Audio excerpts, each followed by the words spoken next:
I don't generally as a rule get lost, or at least not in these woods, or rather my part. I know them, as the saying goes, like the back of my hand.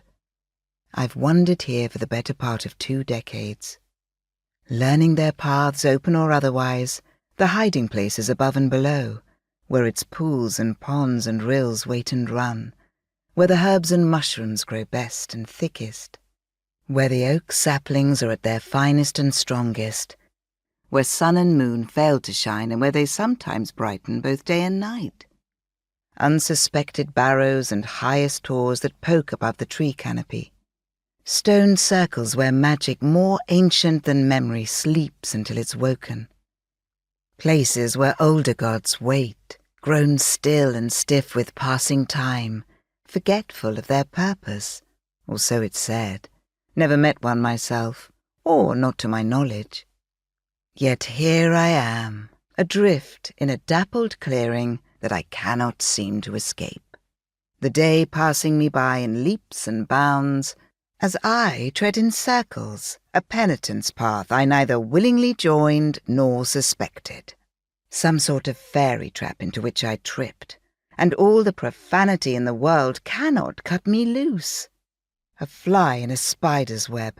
How long's it been here, waiting? Who laid it? Here?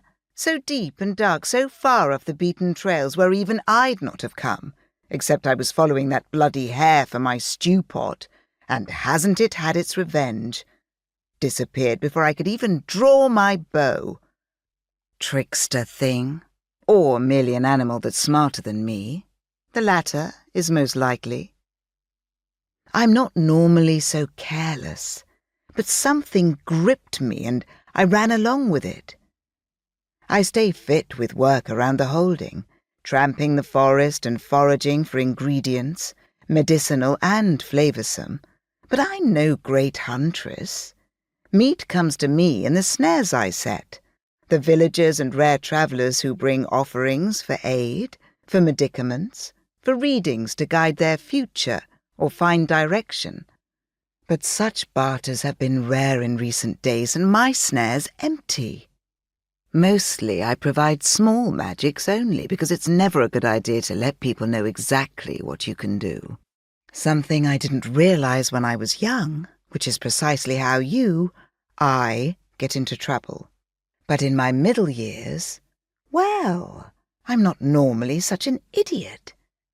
Yet here I sit, having given up on trying to walk my way out of this blasted circle, because all paths lead me back to the centre. At first glance, I thought it merely a disturbance in the ground, dug up by badgers or the like. At second glance, a penitence path such as one finds in the great cathedrals. Third and final, and too late glance, the only one with proper attention paid, I recognized it for what it was. A maze, ploughed into the forest floor, left like a raised scar, the rough spiral pattern turning back and forth on itself, but with no exit. I'd already stepped over the outer border and was stuck in its warp and weft.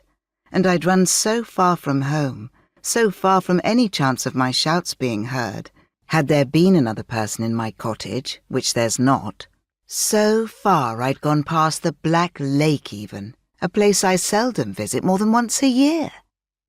Around me the forest dark and quiet, not a peep from bird or bee, fox or badger, no giggle of a stream running nearby, nor even wind skipping through the branches, though I can see it moving the leaves. So, an enchantment here, and not a good one. I scan the undergrowth, the trees, looking for any sign of something that might be watching me and waiting for a moment's inattention.